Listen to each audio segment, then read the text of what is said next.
언제나 주 예수 앞에 우리의 모든 짐을 아뢰이면 주님께서 은혜를 주시고 주님의 길로 인도해 주시고 주님께서 힘을 주시는 줄로 믿습니다.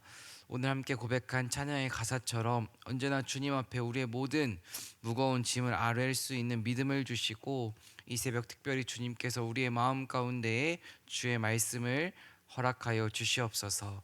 오늘 예배를 주께 맡겨드리며 예수님의 이름으로 기도드립니다. 아멘. 오늘의 말씀은 창세기 43장 16절부터 34절까지입니다. 창세기 43장 16절부터 34절까지입니다. 네, 오늘의 말씀을 한 절씩 살펴보도록 하겠습니다. 월요일 새벽 특별히 주님의 은총과 평화가 우리 모두 가운데 가득하기를 소망합니다. 특별히 이제 우리가 요셉을 계속해서 살펴보고 있죠. 요셉을 우리가 계속해서 살펴보고 있는데 요셉이 어떠한 사람이냐라고 물어보면 수많은 이제 대답을 할 수 있겠지만 특별히 요셉은 악을 선으로 이긴 사람, 어둠을 빛으로 이긴 사람, 우리가 이렇게 한번 오늘은 정의를 내려보았으면 좋겠습니다. 정말로 요셉은 그의 인생 가운데 수많은 고난이 찾아왔지만 그때마다 악을 악으로 대하지 않았습니다. 한마디로 어떠한 고난과 시험과 시련거리가 찾아왔을 때 똑같이 악으로 대하는 것이 아니라 선으로, 믿음으로, 인내로, 기도로 그 고난을, 악을 마주하면서 하루하루 살아갔던 사람이 바로 요셉이라는 것입니다. 지금의 시대 가운데 큰 풍족 가운데 하나가 무엇이냐? 악은 악으로 갚아야 된다는 것입니다. 받은 대로 갚아주어야 된다는 것입니다. 내가 어떠한 친구한테 어떠한 좋지 않은 일을 당하면 우리의 자녀가 어떠한 아픈 일을 겪어오면 똑같이 되갚아줘야 된다는 그러한 논리가 지금의 시대 가운데 가득합니다. 사랑하는 성도 여러분, 정말로 우리뿐만이 아니라 우리의 다음 세대가 악을 선으로 이길 줄 아는 저와 여러분 되길 간절히 소망합니다. 악을 선으로 이기기 위해서 우리가 꼭 기억해야 되는 한 가지가 있는데요, 결국에는 말씀입니다. 신약 시대를 살아가는 우리에게 있어서 하나님께서, 예수님께서 약속하신 것 한 가지가 있습니다. 그것이 무엇이냐? 요한복음 16장 33절 말씀입니다. 요한복음 16장 33절 말씀에 보면 너희가 환난을 당하나 담대하라 라고 말씀하십니다. 그러면 한 가지를 덧붙이십니다. 내가 세상을 이겼노라. 예수님께서 우리에게 담대하라고 말씀하십니다. 그런데 그냥 담대하라고 하시는 것이 아니라 내가 이미 악을 이겼다, 내가 이미 사망의 권세를 이겼다, 너희들은 그걸 믿고 담대하라 라고 말씀하십니다. 정말로 이 요한복음 16장 33절 말씀은 사실 요셉은 듣지 못한 말씀이죠. 하지만 그는 악을 선으로 이겼습니다. 정말로 우리가 이 세상을 살아가면서 두려움이 찾아오고 염려가 찾아오고 근심거리가 찾아올 때가 당연히 있습니다. 그때마다 정말로 이 요한복음 16장 33절 말씀을 기억하시면서 주님이 세상을 이기신 것, 이것을 붙잡고 악을 선으로 맞설 수 있는 저와 여러분 되길 간절히 소망합니다. 16절 말씀 한번 함께 읽어보도록 하겠습니다.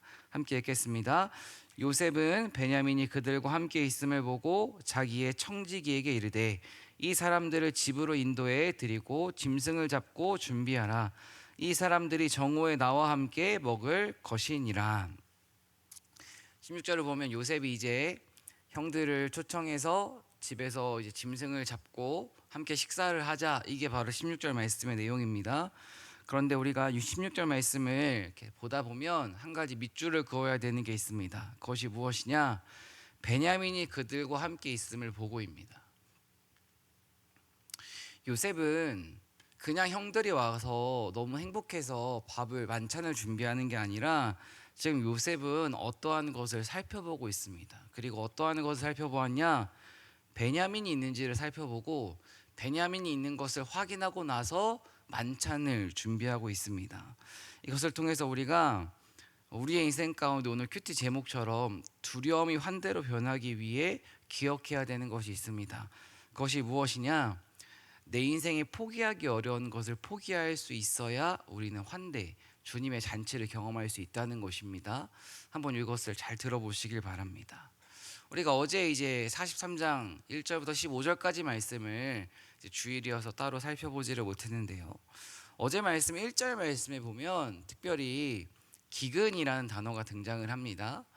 기근이라는 단어가 등장을 하는데 이 기근이라는 단어의 뜻은 무엇이냐? 카바드, 생존이 불가능한 상태입니다. 한마디로 지금 야곱의 가정에 야곱과 요셉의 형들의 인생에 어떠한 문제가 찾아왔냐? 생존이 불가능할 정도로 힘든 기근이 찾아왔습니다. 생존이 불가능한 그 상태 가운데에서 야곱과 그의 형들에게 필요한 것은 음식, 곡식입니다. 그래서 형들은 곡식이 비축되어 있는 이집트에 와서 곡식을 얻어갔죠. 그런데 이제 또 그 생존이 불가능한 상태가 되자 이제 야곱은 형들에게 이집트에 가서 곡식을 또 얻어와라 라고 말을 합니다. 그러자 형들이 무엇이라 말합니까? 아버지, 우리가 곡식을 얻어오기 위해서 한 가지 조건이 있습니다. 그것이 무엇이냐? 베냐민, 요셉이라는 총리가 베냐민을 데려오라고, 막내 아우를 데려오라고 말했습니다 라고 말을 했습니다. 그러자 그 야곱 아버지는 베냐민을 보내는 것을 주저주저합니다. 어제 말씀 10절을 보면 지체하다라는 단어가 등장하는데요, 야곱 베냐민을 한 번에 보내지 못해서 두 번이나 왔다 갔다 할 수 있는 시간을 지체하고 있다라고 성경이 표현하고 있습니다. 그러면 우리가 여기서 생각해 볼 수 있는 것은 야곱은 생존이 불가능한 상태, 그러한 인생의 기근이 찾아왔지만 야곱 베냐민을 너무 사랑해서 베냐민을 보내지 못해서 생과 사의 갈림길에서 주저주저하고 있습니다. 한마디로 자신이 사랑하는 그 대상 베냐민을 내려놓으면 모든 일이 끝나는데 그것을 내려놓지 못해서 죽을 수도 있는 위기에 처해가고 있다는 것입니다. 지금 우리는 오늘 이 16절 말씀을 통해서 요셉이 베냐민을 보고 있죠. 이 요셉이 베냐민이 있는지 없는지를 보는 이유는 무엇이냐? 하나님께서 야곱이 집착하며 사랑하는 그 아들 베냐민을 포기했는지 내려놓았는지 주님께 맡겼는지를 보고 계신 것입니다. 우리 또한 마찬가지입니다. 지금 하나님께서는 우리에게 베냐민을 포기하지 못하고 주저하던 그 야곱의 모습을 통해서 우리의 인생 가운데 하나님께 맡기지 못하고 포기하지 못하고 내가 움켜쥐려고 하는 것이 무엇이냐라고 이 새벽 물으시는 줄로 믿습니다. 우리가 하나님 앞에서 포기해야 되는 것들을 포기하지 않으면 우리 인생 가운데에 잔치, 환대, 구원, 기쁨의 은혜를 누릴 수 없다는 것입니다.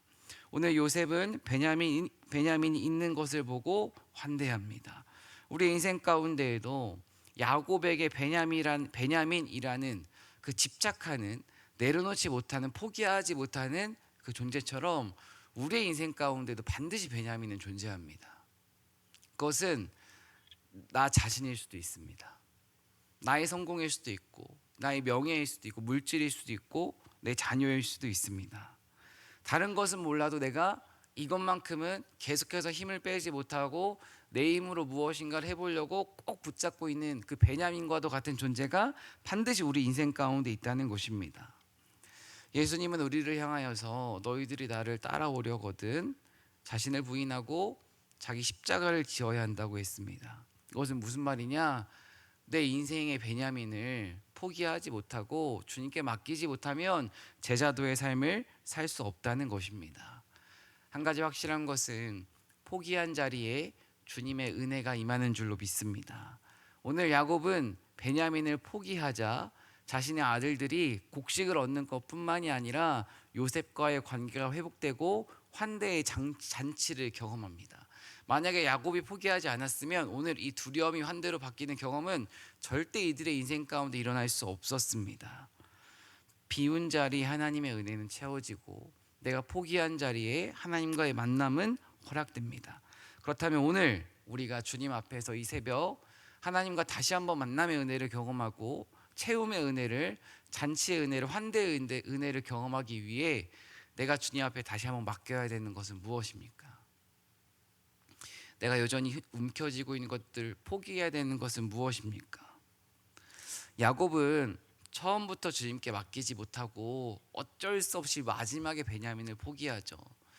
물론 야곱처럼 마지막에라도 주님께 포기할 수 있으면 은혜입니다. 하지만 마지막에 어쩔 수 없이 포기하는 것보다 먼저 우리가 포기하는 것이 더 큰 은혜가 임할 줄로 믿습니다. 제 인생 가운데에도, 제 사역 가운데에도, 제 모습 가운데에도 제가 여전히 움켜쥐고 제 힘대로 하려는 것들이 참 많습니다. 정말로 우리가 이 새벽 주님 앞에 하나님 우리의 힘을 빼게 해달라고 기도했으면 좋겠습니다. 제가 청년들에게 참 많이 하는 이야기인데, 신앙생활은 움켜쥐는 싸움이 아니라 내려놓는 싸움인 것 같다라는 이야기를 참 많이 합니다. 우리는 신앙생활을 하면 할수록 어찌 보면 정말로 내 몸에 있는 힘을, 내 마음에 있는 힘을 빼서 주님께 맡겨드려야 하는데, 계속 내가 힘을 꽉 쥐고 움켜쥐려고 하는 것 같습니다. 움켜쥐는 그 신앙 가운데에는 행복과 자유가 임할 수가 없습니다. 내 힘을 빼고 내가 내려놓는 자리에 주님의 은혜가 임할 수 있다는 것입니다. 정말로 오늘 새벽 주님 앞에 내가 힘을 빼야 하는 문제, 내가 맡겨드려야 하는 문제, 내가 포기해야 되는 문제가 무엇인지 물어보고 맡길 수 있는 이 새벽 되길 간절히 소망합니다. 17절과 18절 함께 읽겠습니다. 청지기가 요셉의 명대로 하여 그 사람들을 요셉의 집으로 인도하니 그 사람들이 요셉의 집으로 인도함에 두려워하여 이르되 전번에 우리 자루에 들어있던 돈의 일로 우리가 끌려드는도다. 이는 우리를 억류하고 달려들어 우리를 잡아 노예로 삼고 우리의 나귀를 빼앗으려 함이로다 하고. 이제 형들은 요셉의 초청을 받아서 요셉의 집으로 가면서 지금 걱정을 두려워하고 있습니다. 그리고 잘못된 상상도 하고 있습니다. 한마디로 요셉은 정말로 환대하려고 하지만 형들은 두려워하면서 이건 모함이다, 우리를 감옥에 가두려고 빠뜨리려고 하는 작전이다, 이렇게 말하고 있습니다. 그리고 19절부터 22절까지도 한번 함께 읽어보겠습니다. 그들이 요셉의 집 청지기에게 가까이 나아가 그 집 문 앞에서 그에게 말하여 이르되 내 주여, 우리가 전번에 내려와서 양식을 사가지고 여관에 이르러 자루를 풀어본즉 각 사람의 돈에 전에 그대로 자루 아기에 있기로 우리가 도로 가져왔고 양식 살 다른 돈도 우리가 가지고 내려왔나이다. 우리의 돈을 우리 자루에 넣은 자는 누구인지 우리가 알지 못하나이다. 지금 형제들이 두려워하는 이유는 지난번에 첫 번째 곡식을 얻으러 왔을 때 집에 돌아가다 보니까 돈이 있었고 그거는 우리가 훔친 것이 아니라 들어있었다. 그러니까 우리가 나쁜 짓을 한 게 아닙니다라고 열심히 자신들의 무죄에 대해서 설명을 하고 있습니다. 그런데 정말로 우리가 이 본문을 묵상하면서 이 요셉의 형제들이 만약에 나였다면 어떻게 했을까 한번 생각해 봤으면 좋겠습니다. 만약에 우리가 요셉의 형들이었다면 우리 또한 정말로 저는 아무런 잘못이 없습니다, 사실 저는 아무런 잘못이 저에게는 없습니다라고 이 사람 저 사람에게 해명하려 했을 수도 있다고 저는 생각을 해보았습니다. 그런데 또 그러한 생각을 하면서 오늘 본문을 묵상하다 보니까 19절 말씀에 청지기에게 가까이 나아가 라는 이 문장이 깊이 제 마음 가운데 와닿았습니다. 요셉의 형들에게 있어서 지금 참 큰 문제가 찾아왔습니다. 오해를 받을 수 있고 두려움에 사로잡혀서 우리 죽을 수도 있겠구나라고 하는 상황입니다. 그러한 인생의 큰 문제 앞에서 요셉의 형들은 지금 누구에게 가까이 나아가고 있습니까? 주님께 가까이 나아가는 것이 아니라 청지기에게, 한마디로 요셉의 종에게, 사람에게 가까이 나아가고 있습니다. 사랑하는 성도 여러분, 인생의 문제 앞에서 사람에게 가까이 나아가기보다 하나님께 가까이 나아갈 수 있는 저와 여러분 되길 간절히 소망합니다.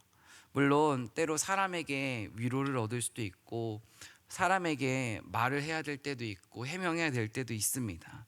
하지만 우리가 우리의 인생의 문제를 진짜 해결해 주실 수 있는 분은, 진짜 위로해 주실 수 있는 분은 사람 앞에 나아갈 때 얻을 수 있는 것이 아니라 주 앞에 나아갈 때 얻을 수 있는 줄로 믿습니다. 그래서 이 새벽 주님 앞에 나온 것이 은혜인 줄로 믿습니다. 이 새벽 주님께 기도하실 때에 사람에게 하고 싶은 말들 주님 앞에 하시길 간절히 축원합니다. 사람에게 얻고자 하는 위로 주님께 받을 수 있으시길 간절히 축원합니다. 정말로 우리가 하나님께 나아가지 않으면 인생의 두려움은 결코 해결할 수 없다는 것을 지금이라도 깨닫는 것이 은혜입니다.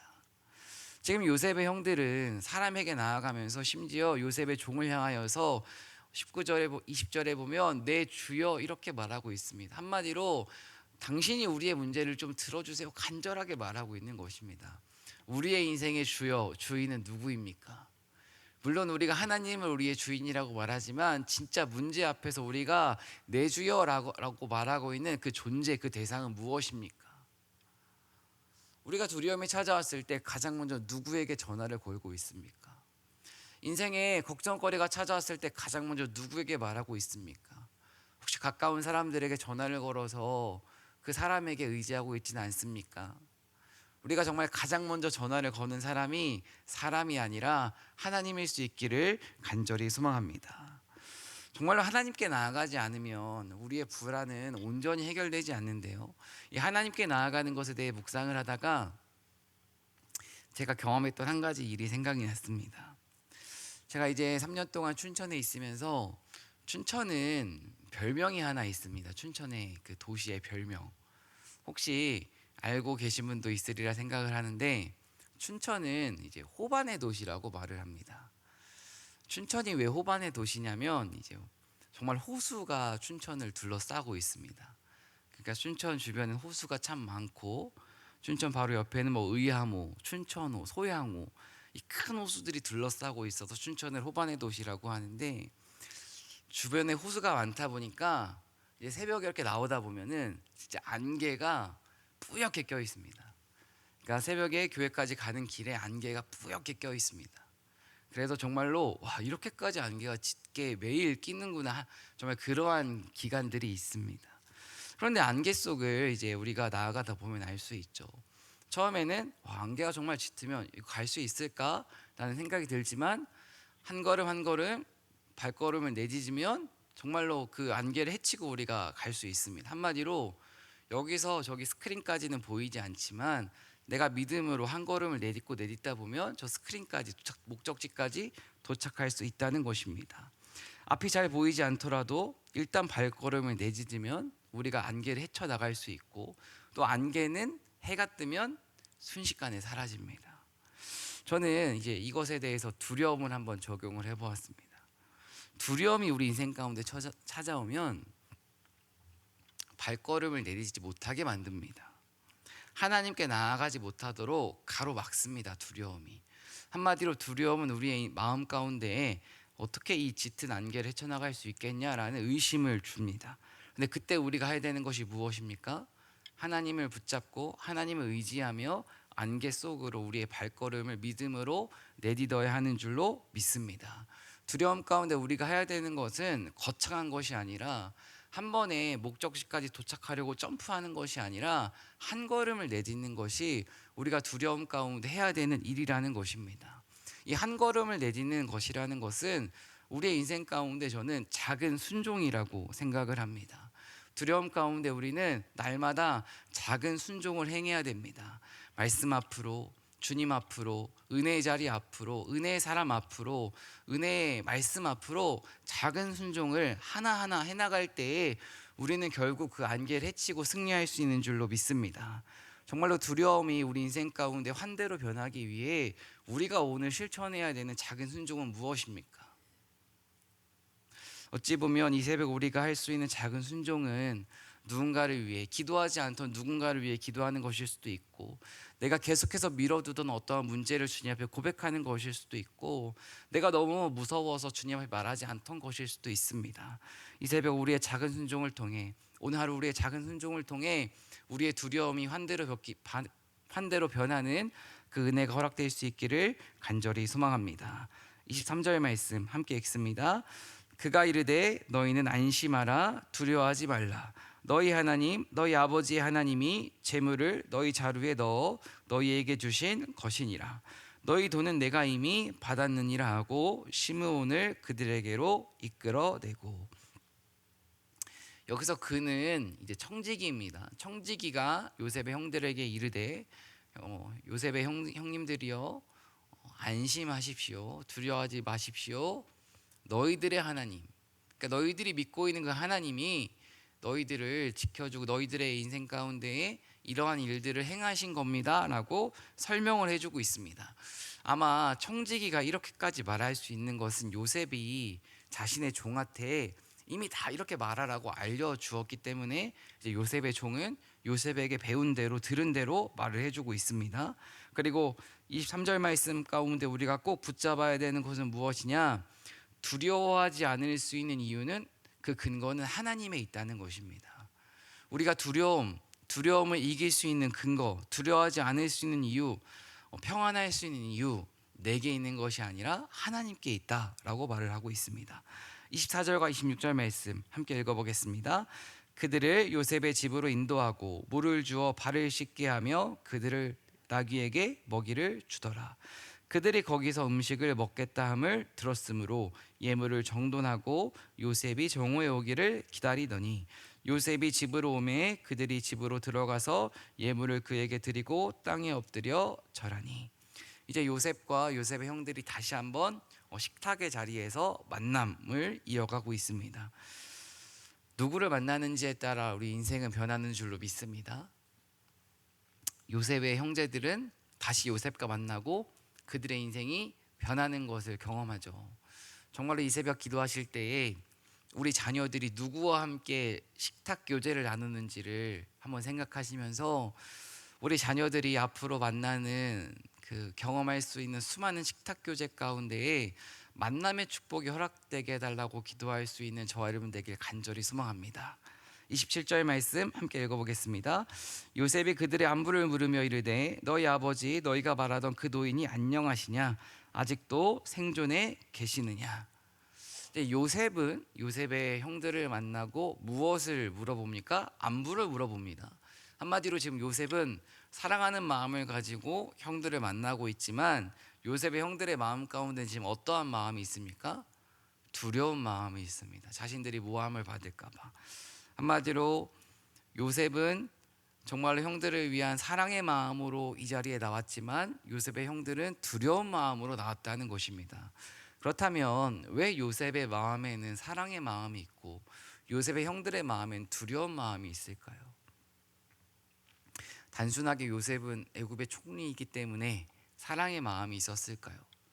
저는 그렇게 생각하지 않습니다. 단순하게 신분의 차이 때문에 형들은 두려워하고 요셉은 사랑을 마음을 품고 있다 생각하지 않습니다. 저는 요셉이 이렇게 안부를 묻고 형들은 두려워하는 그 이유는 무엇이냐? 과거의 상처, 과거의 아픔, 과거의 죄에 대한 해결의 유무 때문이라 생각을 합니다. 요셉은 자신이 버림받았던 상처, 버림받았던 아픔, 형들로 인해 받았던 그 수많은 괴로움들, 감옥에서의 시간들, 이러한 그 모든 것들을 주님의 은혜로 이미 해결함을 받았습니다. 그렇기 때문에 정말 지금 요셉은 그들의 안부를 물으며 나올 수 있는 것입니다. 만약에 요셉이 과거의 상처를 해결받지 못했더라면 형들을 이렇게 대하지 못했을 것입니다. 형들을 감옥에 집어넣었겠죠. 하지만 형들은 과거에 요셉을 버렸던 자신들의 죄, 또 자신들이 편애로 인해서 받았던 상처들, 이러한 것들을 하나님 앞에서 해결받지 못했기 때문에 여전히 그것들이 자신들의 마음에 남아있기 때문에 사실 지금까지도 두려워하고 있는 것입니다. 그래서 우리가 날마다 주님 앞에 점검해보고 기도해야 되는 것이 무엇이냐? 과거의 죄와 상처들을 주님 앞에 해결받았는지를 점검해 보아야 되는 줄로 믿습니다. 세상에서는 시간이 지나면 문제가 해결된다 말합니다. 하지만 시간이 문제를 절대 해결해 주지 않습니다. 시간이 아픔을 해결해 주지 않는다는 것입니다. 하나님과의 관계가 우리의 상처와 아픔과 죄의 문제를 해결해 주는 줄로 믿습니다. 단순히 우리의 인생 가운데 부부관계나 자녀들과의 관계, 또 성도들과의 관계 가운데에서도 그냥 덮어두고 시간이 해결해 주겠지 생각하는 문제들이 있을 것입니다. 하지만 착각하지 말아야 됩니다. 절대 시간이 그 문제를 자연스레 풀어주지는 않습니다. 주님의 은혜가 임할 때, 주님 앞에 간절히 나아갈 때, 주님의 응답을 구할 때 그 문제는 주님의 은혜로 해결된다는 것입니다. 한마디로 하나님을 신뢰하며 요셉처럼 주님을 신뢰하며 인내로 살아가고 주님의 은혜를 경험해야 죄와 상처와 괴로움의 아픔이 아물 수 있다는 것입니다. 정말로 우리가 미루지 말아야 되는 것은 죄의 문제인 줄로 믿습니다. 이 새벽 주님 앞에 정말 더 이상 미루지 않아야 하는 그러한 문제들이 있다면 주님께 물어보시고 주님의 은혜를 구할 수 있기를 소망합니다. 28절부터 30절 말씀 함께 읽겠습니다. 그들이 대답하되 주의 종 우리 아버지가 평안하고 지금까지 생존하였나이다 하고 머리 숙여 절하더라. 요셉이 눈을 들어 자기 어머니의 아들 자기 동생 베냐민을 보고 이르되 너희가 내게 말하던 너희 작은 동생이 이 아이냐. 그가 또 이르되 소자여 하나님이 내게 은혜 베푸시기를 원하노라. 요셉이 아우를 사랑하는 마음이 복받쳐 급히 울 곳을 찾아 안방으로 들어가서 울고. 네, 요셉이 베냐민을 보자 사랑하는 마음이 복받쳐 어디에 들어가서 웁니까? 안방에 들어가서 울고 있습니다. 왜 앞에서 울지 않고 안방에 들어가서 울까요? 아직은 자신이 그 요셉 형들의 동생이라는 그 정체가 탄로나면 안 되기 때문에, 아직은 때가 아니기 때문에 안방에 들어가서 우는 것입니다. 또 아직 형들과 대화를 통해서 풀어야 되는 문제들이 있기 때문에 안방에 들어가서 우는 것입니다. 저는 요셉이 감정에 복받쳐 운다, 이걸 묵상하면서 때로 우는 것도 은혜다라는 것을 한번 생각을 해보았습니다. 우리가 흔히 이런 말 하지 않습니까? 감정이 메마른 사람은 눈물이 없다. 저 사람은 이렇게 칼로 찔러도 바늘로 찔러도 눈물 하나 안 날 사람이다. 이런 말을 종종 듣는 경우가 있습니다. 사실 마음이 굳어버리면 감정이 메말라 버립니다. 마음이 굳으면 막 좋은 일을 봐도 크게 웃지 않고 슬픈 일을 겪어도 눈물이 나지 않습니다. 그 이유는 우리의 감정이 어찌 보면 메말랐기 때문일 수도 있다는 것입니다. 사랑하는 성도 여러분, 하나님의 은혜가 임한 사람은 반드시 마음이 부드러워지고, 마음이 부드러워지면 함께 웃고 함께 우는 사람이 됩니다. 한마디로 같이 울어야 될 때는 같이 웃고 울고, 또 같이 웃어야 될 때는 같이 웃을 수 있는 사람이 된다는 것입니다. 내 삶에 큰 웃음도 없고 큰 울음도 없다면 한번 내 마음이 지금 어떠한지를 주님 앞에 물어보시길 바랍니다. 인생의 큰 아픔과 힘듦 때문에 내 마음이 너무 굳어져 버린 것일 수도 있습니다. 주님께 주님의 은혜를 구하면, 하나님, 제 인생의 풍파 때문에 제 마음이 너무 굳어버렸는데 부드러워지게 하시고, 때로는 주님 앞에서 울게 하시고 사람들 앞에서 웃게 할 수 있는 그 은혜를 달라고 기도할 수 있는 이 새벽 되길 간절히 소망합니다. 31절 말씀 함께 읽습니다. 얼굴을 씻고 나와서 그 정을 억제하고 음식을 차리라 하매. 이제 자신의 정을 억제하면서 감정을 추스르는 요셉의 모습인데요. 오늘 매일 성경 해설을 보면 이 구절에 대해 이렇게 설명하고 있습니다. 요셉이 눈물을 씻고 나와 식탁을 차린 것은 단순한 식사 제공을 넘어 찢어진 관계를 샬롬의 잔치로 치유하시려는 하나님의 의지를 보여줍니다. 주님은 우리의 연약함과 허물에도 불구하고 뜨거운 마음으로 우리를 품어 안으시는 사랑의 아버지이십니다. 하나님은 지금도 우리 인생 가운데 우리를 위해 식탁을 준비하고 있는 사랑의 하나님이라는 것을 잊지 않는 저와 여러분 되길 간절히 소망합니다. 마지막 32절과 34절 함께 읽겠습니다. 그들이 요셉에게 따로 차리고 그 형제들에게 따로 차리고 그와 함께 먹는 애굽 사람에게도 따로 차리니 애굽 사람은 히브리 사람과 같이 먹으면 부정을 입음이었더라. 그들이 요셉 앞에 앉되 그들의 나이에 따라 앉히게 되니 그들이 서로 이상히 여겼더라. 요셉이 자기 음식을 그들에게 주되 베냐민에게는 다른 사람보다 5배나 주매 그들이 마시며 요셉과 함께 즐거워하였더라. 지금 요셉은 베냐민에게 다른 형들보다 몇 배나 음식을 더 줍니까? 5배나 더 주고 있습니다. 예전 같았으면 형들이 막내가 음식을 더 먹는 것을 보면서 마음 가운데 시기심이 찾아왔어야 되는데, 우리가 오늘 성경을 묵상할 때에는 형들이 시기심을 품지 않는 것에 대해 집중을 해야 됩니다. 동생을 팔았던 그 형들이 동생이 더 사랑을 받는 것을 보고도 따로 시기심을 갖지 않고 함께 마시며 함께 즐거워하고 있다라고 창세기 저자는 우리에게 말해주고 있습니다. 한마디로 지금 창세기 저자는 형들이 동생을 질투하고 시기하는 그 연약함을 뛰어넘었다라고 우리에게 알려주고 있는 것입니다. 우리 또한 반드시 하나님의 은혜로 뛰어넘어야 하는 우리들만의 문제가 있습니다. 누군가를 미워하고 질투하고 시기하는 것일 수도 있고, 자기중심적인 생각일 수도 있고, 과거의 나의 연약함으로 인한 트라우마로 인한 어떠한 아픔일 수도 있습니다. 주님의 은혜로 우리의 그 연약함들이 뛰어넘어지는 은혜가 있기를 간절히 소망합니다. 오늘 말씀을 마무리하겠습니다. 시간이 두려움을 없어지게 해주지 않습니다. 사람께 나아간다고 두려움이 해결되지 않습니다.